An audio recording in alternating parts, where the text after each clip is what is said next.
Magandang magandang hapon, Section Rosas. Magandang hapon po, Binibining Shane. Bago kayo umupo, pagsisilip muna kung may mga basura ba sa ilalim ng inyong mga lamesa at siguraduhin na nakahalay ng maayos ang inyong mga upuan. Kung kayo ay tungkol na, maaari na kayo umupo.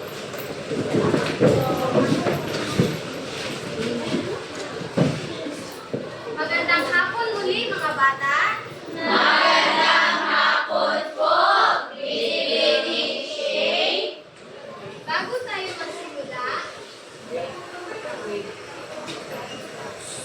Bago tayo magsimula, alamin muna natin ang mga alituntunin na dapat natin sundin sa loob ng silid-aralan. Pakibasa. Makinig ng mabuti sa guro at sa kaklase. Dalawa. Itaas ang kamay bago magsalita. Tatlo. Makilahok sa gawain ng klase. Apat. Igalang ang bawat isa. Lima. Manatiling malinis ang silid-aralan. Naintindihan niyo ba mga bata ang ating alituntunin? Oo! Nagusto pa ba kayong idagdag sa mga alituntunin na ito? Wala ako! Ngayon, meron bang umiban ngayon sa klase? Wala. Ganon? Sino? Si Amonte po. Bakit daw siya umiban? Hindi ko naman alam. Sige. Ngayon, masama ang pinaglang? Sige.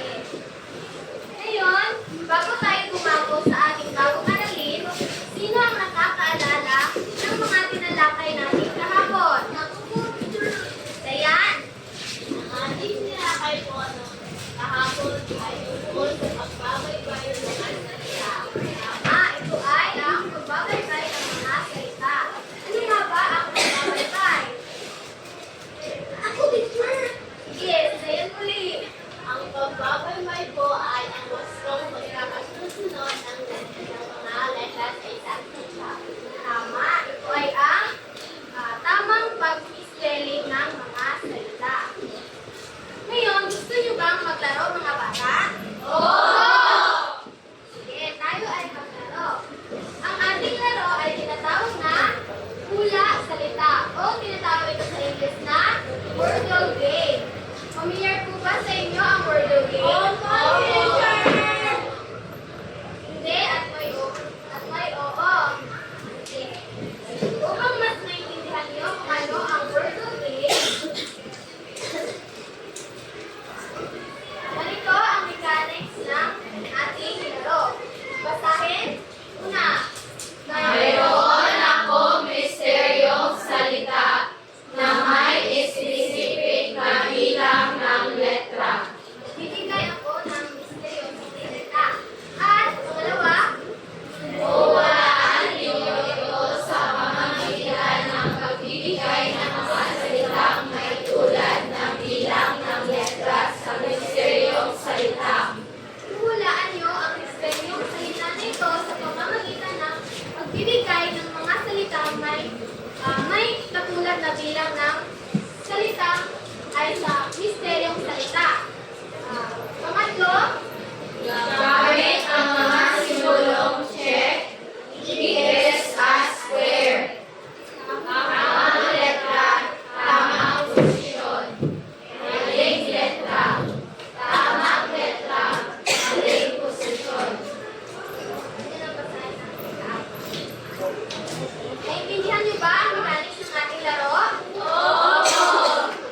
Sure? Sige, tayo ay magsimula na.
Sino ba makapagbibigay? Halimbawa, kiasoy, kapitan tubig, kapitan.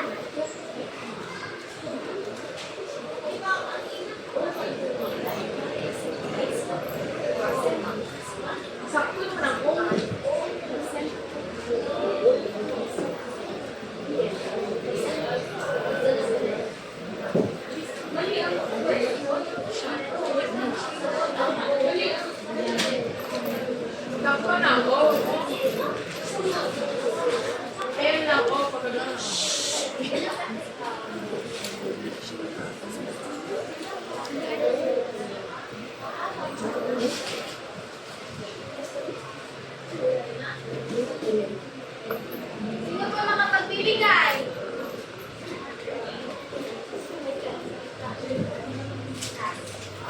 Sige, Yani. Bandera.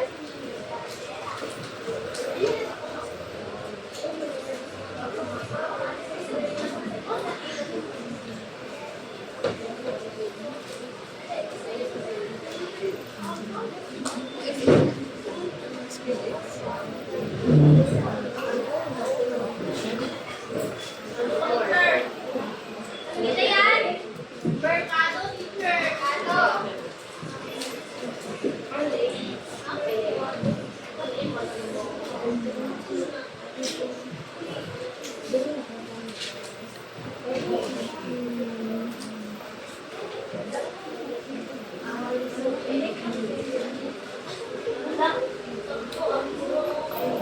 Ano kaya sa tingin niyo ang salita?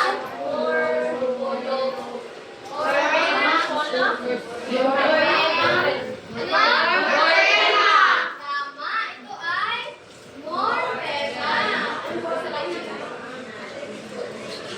Galing mga bata, bigyan niyo ang inyong sarili ng masayang palakpak. Alam niyo ba ang masayang palakpak? Hindi po. Masayang palakpak ay yay! Yan, kayo nga?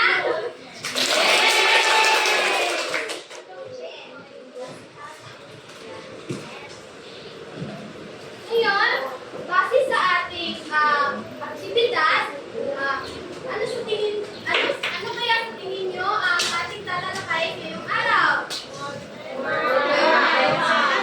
Ito ay morpema, ngunit ang specific na title ng ating tatalakayin ngayon ay tungkol sa morphologiya.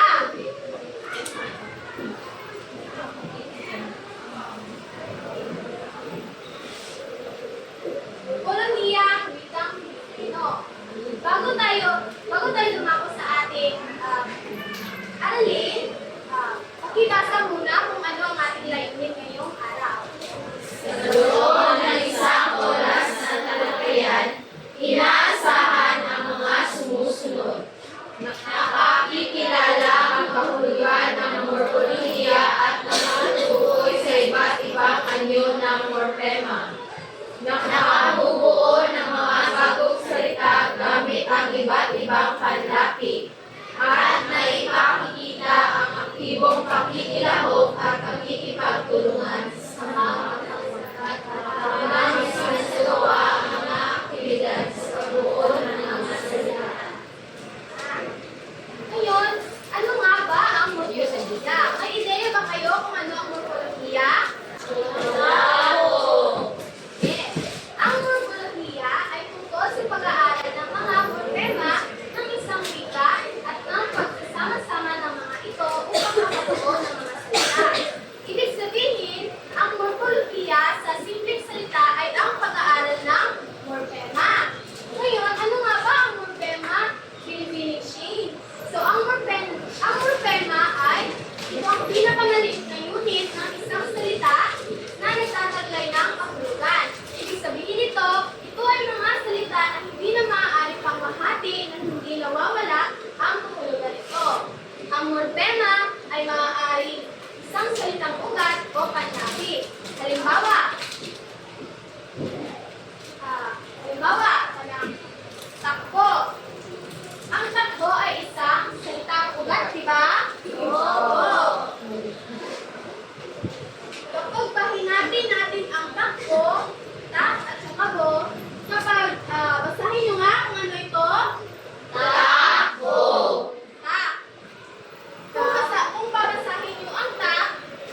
Kumain, teacher. Kumain.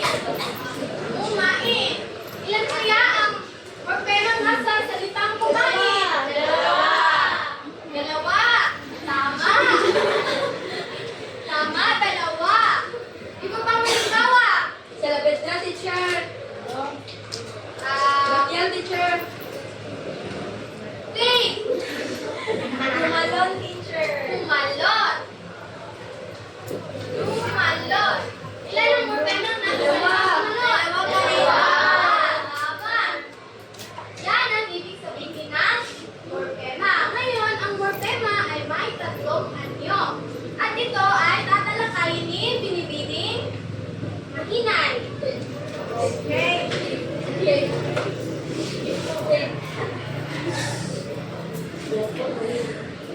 So, ano nga ba ang tatlong anyo ng morpema?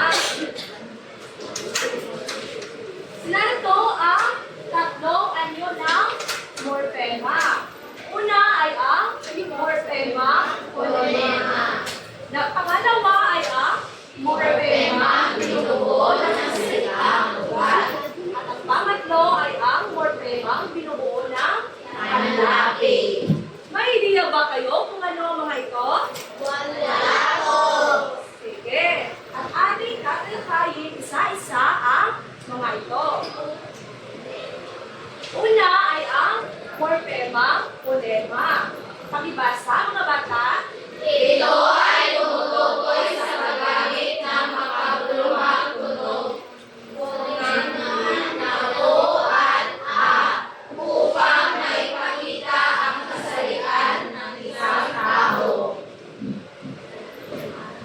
Okay, so ang fonema sa wilang Pilipino ay kadalasan o karaniwang makikita ang mga salita mula sa Kastila. Halimbawa ay ang salitang professor at profesora. Nakikilala ang pagkakaibang ito sa pamamagitan ng A o ng letrang A sa posisyong final ng ikalawang salita. Diba? Ito sa halimbawa, ang profesora at nagiging ang professor ay nagiging profesora. So anong kasalian? Ang profesora. Babae. Okay. So, ang panglimang A ay makahulugang unit na nagbibigay ng kahulugang kasariang pang-babae. Iba pang halimbawa, gobernador at gobernadora. Sige. So, sino dito makapagbibigay ng halimbawa ng morpemang fonema? Sige, binibining Doma. Asyendero at asyendera. Tama. Ano pa? Binibining Meresilio. Tendera at tendero. Magaling. Lahat ng yung mga sagot ay tama. So, bigyan natin sila ng malakas na palakpak. Sa ikalawa naman ay ang morpema ang binubuo ng salitang ugat. Pakibasa. Ang mga morpema ang binubuo ng salitang ugat ay mga salitang payak, mga salitang walang panlapi. So, ang morpema ang binubuo ng salitang ugat ay maaaring malayang morpema. Mga halimbawa nito, pakibasa. Tao, simwa, silya, laro, pagod, kulang, basa, liit, aral. So, ito ang mga halimbawa ng morpema.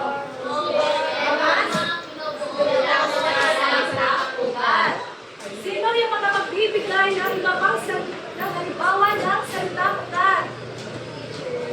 Binibining Waton. Talino po. Tama. Ano pa? Binibining Span. Sulat po, teacher. Magaling. Nadako naman tayo sa pangatlong anyo ng morpema. Ang morpema ang binubuo ng panlaki. Pakibasa. Mga morpema ang ipinagawit sa salitang ugat. Ang mga panlapi ay may kahulugang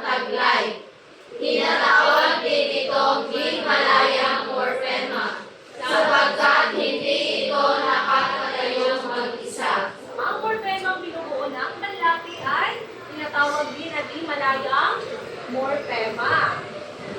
At ang morphema binubuo ng panlapi o ang panlapi ay may iba't ibang posisyon sa salita. Ito ang mga halimbawa: unlapi, inlapi, mulai, at kabilaan. Sa unlapi, ilalagay sa unahan ang salita. Halimbawa nito, ma at maganda. Magiging Maganda. ma. Nang at saka laro, Naglaro. ito, nasaan dito ang salitang ugat? Dito sa maganda. Nasaan ang maganda? Tama. At ano naman ang panlapi ginagamit? Ma. Tama. Sa salitang naglaro, nasaan dito ang salitang ugat? Laro. At nasaan naman ang ginagamit ng panlapi? Na. Sa gitlapi naman, inilalagay sa gitna ng salita ang ong at lakad. So, nagiging Lumakad. ang ong at takbo. Tumakbo. So, nasaan? Sa lumakad. Saan ba nilagay ang salitang ong? Sa gitna. Galing. Sa salitang tumakbo, saan nilagay ang salitang ong? At sa hulapi naman, inilalagay sa hulihan ng salita. Sa salitang an at saka aklat, nagiging Aklatan. sa salitang in at saka luto, Lutuin. tama. At sa salitang aklatan, nasaan ang salitang ugat? Alam mo naman ang ginagamit na panlapi. Sa salitang lutuin, nasaan ang salitang ugat?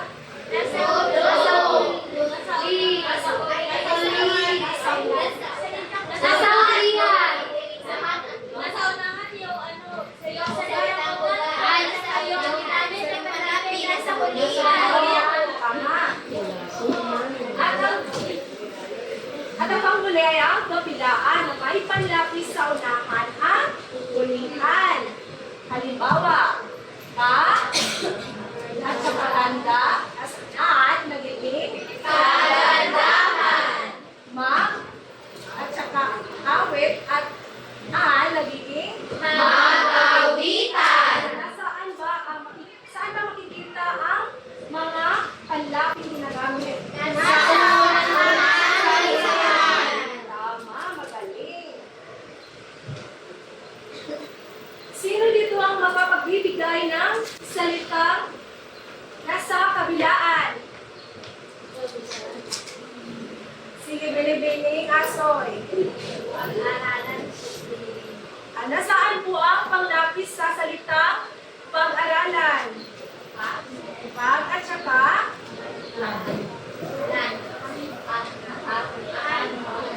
at saka at saan naman ang salitang ugat? Aral. Tama, magaling.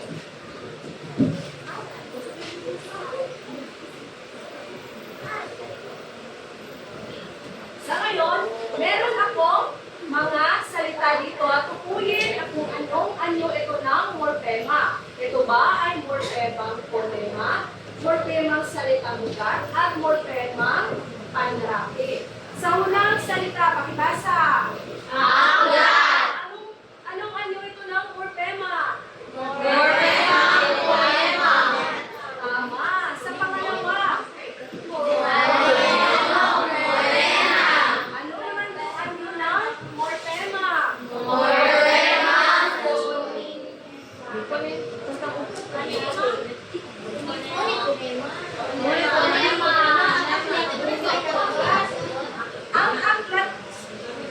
Ang aklat ay isang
ako sa klase. So, bibigyan ko kayo ng 10 minuto sa paggawa ng gawain. Ito ang pangkat sa pangalawa, tatlo, at apat.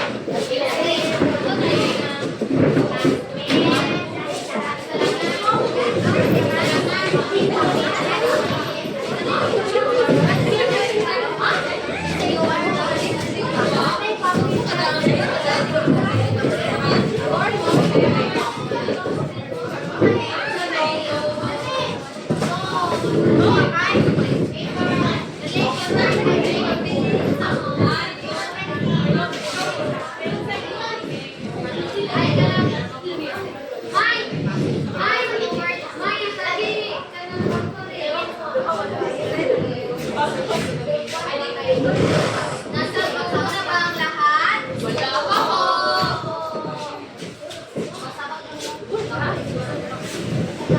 Teachers! Wala po yung chair. Teachers, hindi sila pa yung teacher. Magawa din ang classmate. Nakikita na ba yung makaway?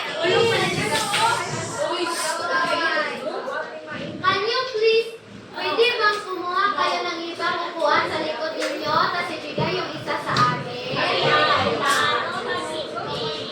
Teacher, hindi daw teacher.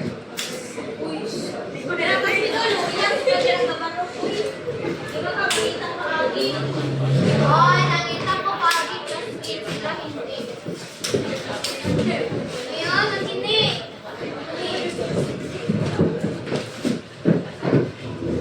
Narito ang halimbawa ng ating gagawin ngayon. Una, bibigyan namin kayo ng salitang ugat na linis. Ngayon, lalagyan niyo ito ng angkop na panlapi. Kaya nagiging bagong salita ito ang naging malinis. Tapos, ang malinis ay gagawin nyo, pangusap. Ilalagay nyo ito sa isang pangusap. Narito ang mga salitang ugat na naka-assign sa inyo.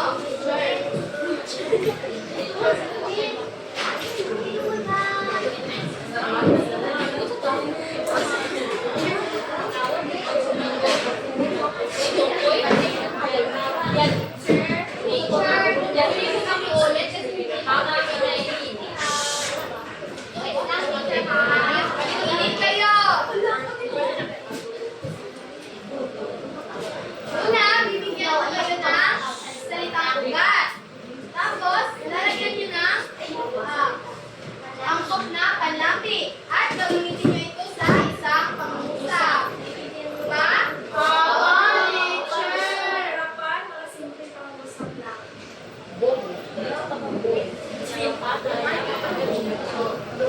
Sila ko yung pagsimula. Nabigyan lang natin siya po ng 10 minuto.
Parang gibutan man ito sa litang kakawin.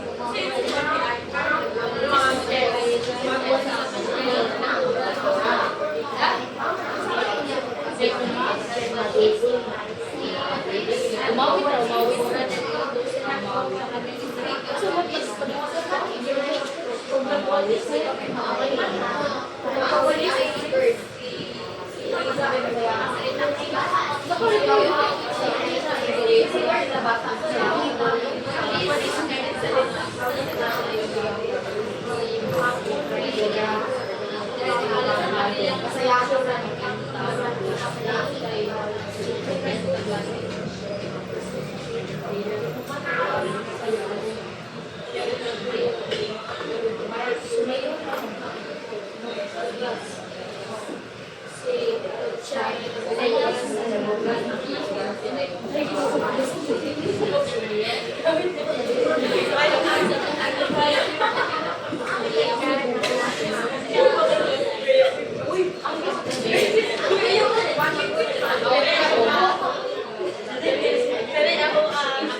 Dalawang representative bawat pangkat.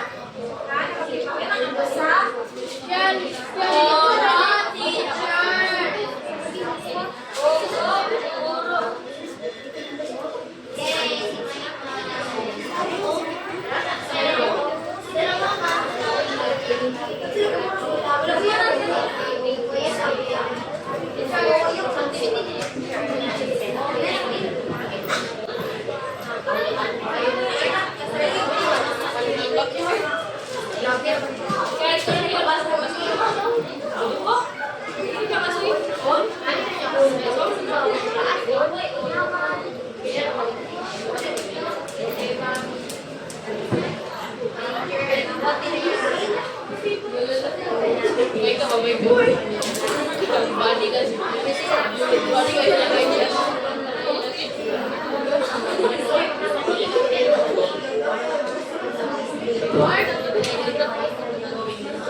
Tapos,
una, burlap.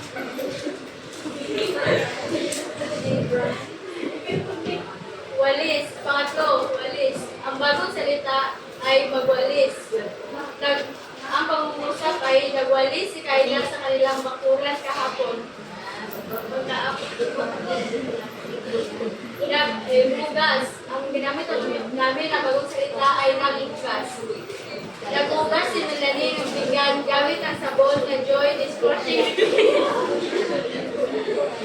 Yan lang po. Maraming salamat po. Sino naman yung susunod na pangkat? Pangkat? Tatlo.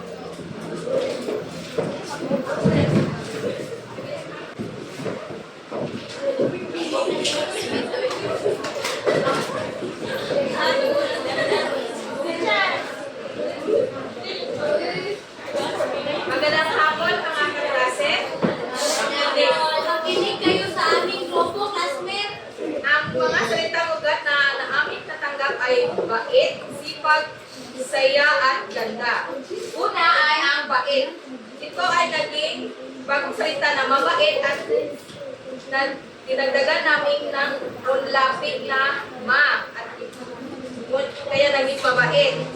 At ginamit ito sa pangungusap na si Micah ay mabait. Pangalawa, sipag. Naging bagong salita na masipag. Dinagdagan namin ng unlapi na ma at ito ay ginamit sa pangungusap na si tatay ay masipag magtrabaho. Ang pangatlong salitang ugat ay saya. Dinagdagan namin ang hook na panlapi na ma.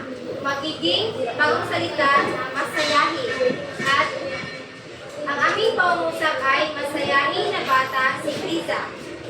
Ang pang-apat na salitang ugat ay ganda. Sa bagong salita, dinagdagan namin na ang hook na panlapi na ka sa unahan at han sa hulihan. Magiging bagong salita na kagandahan. At ginamit namin ito sa isang pangungusap na si teacher ay bukod ng kagandahan.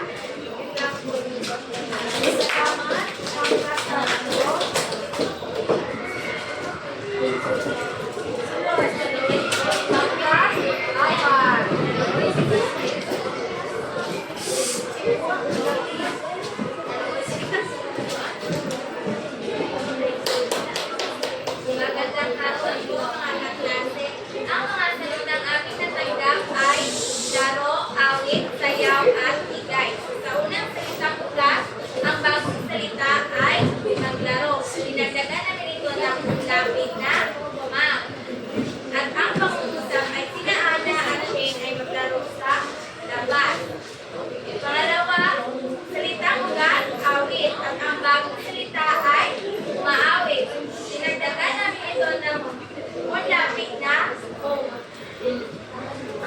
At ang pangungusap ay ang mga bata ay umaawit sa tablan. Ang pangatlo naman ay sayaw. At dinagdagan namin ng at bagong salita ay sayaw. Ang pangungusap ay sumasayaw ang mga guro sa paaralan. Ang pangapat naman ay bigay. Ang bagong salita naman ay binigay. Ang pangungusap ay binigay ni Ben ang kanyang pagkain sa kanyang kaklase. Okay, tama ba ang kanila po ang ginagamit na pangangusap? Oo. At ang panguling pangkat ay ang pangkat isa. Ang aming natanggap na salita ay aral, libro, basa at buhit. Unang salita ay aral. Dinagdagan namin ng ulapi ng gagawin.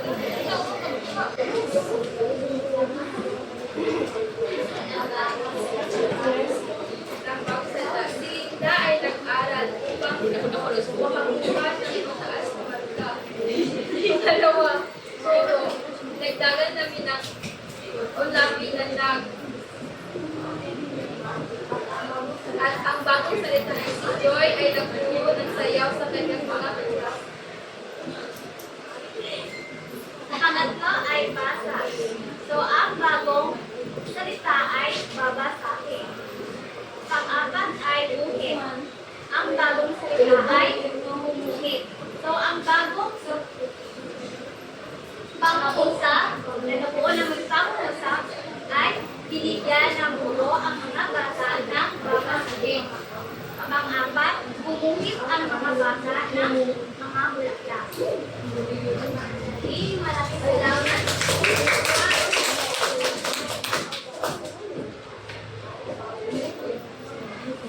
Okay, maaari na kayong bumalik sa inyong mga upuan.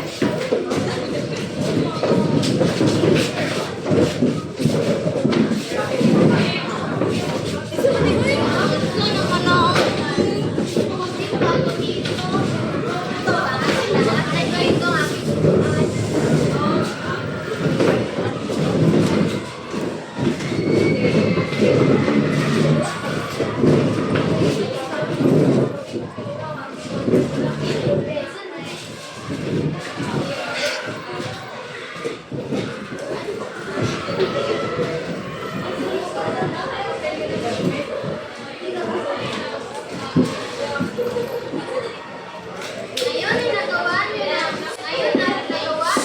mabuti ang ating aktibidad. Bigyan niyo ng ang inyong mga sarili ng 10 bagsak.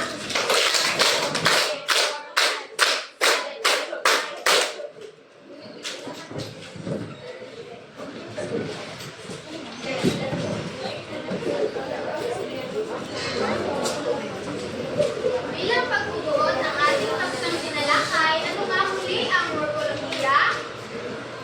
Ano ito? Sino makapag? Sino ang sasagot? Corpus, teacher. Corpus. Ano ang morpolohiya?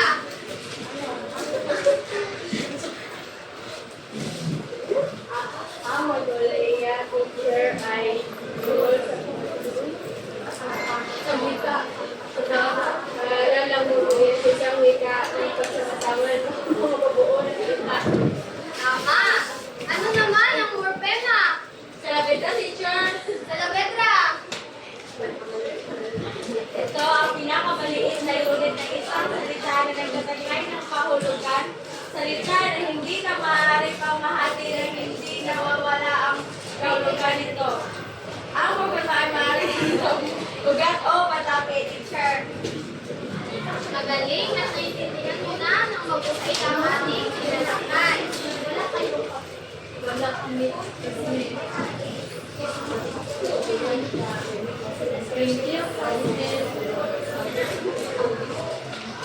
Ngayon, nais kong kumuha kayo ng isang kapat na papel at sagutan ang ating pagtatay na ibasa niyo ang tatlo. Maliit ang salita sa salitang ugat at panlaki. Tumuhin din ang uri ng morpema bawat bahagi. Bawat mas Basta, mamaya, morpema panlaki. at ang baso naman ay ang Morpema sa isang ugat. ay lang kayo ang simula. Bibigyan ko lang kayo ng 5 minuto sa pagsagot ng gawain.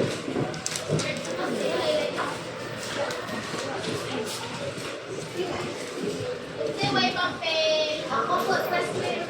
Aray ko, classmate. Pag-iso na ako, hindi na hasta.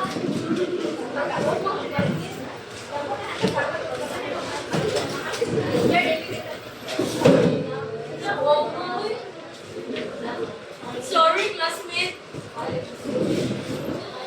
Ito rin tao.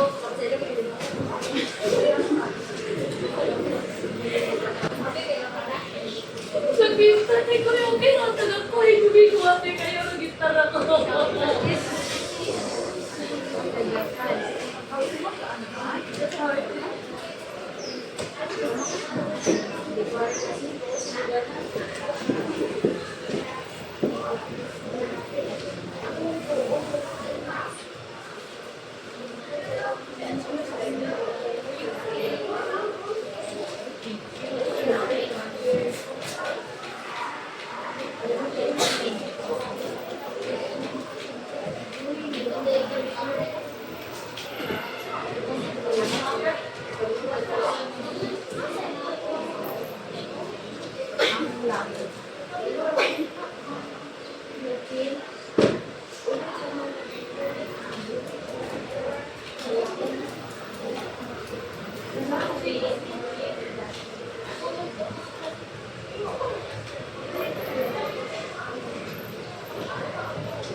Tapos na bang lahat?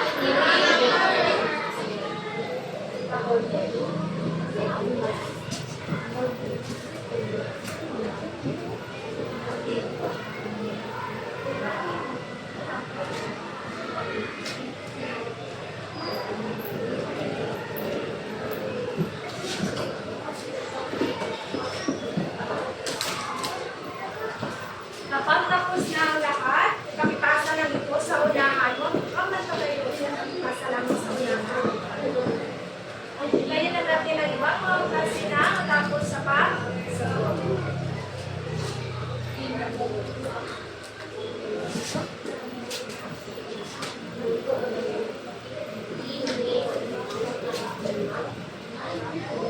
Thank you.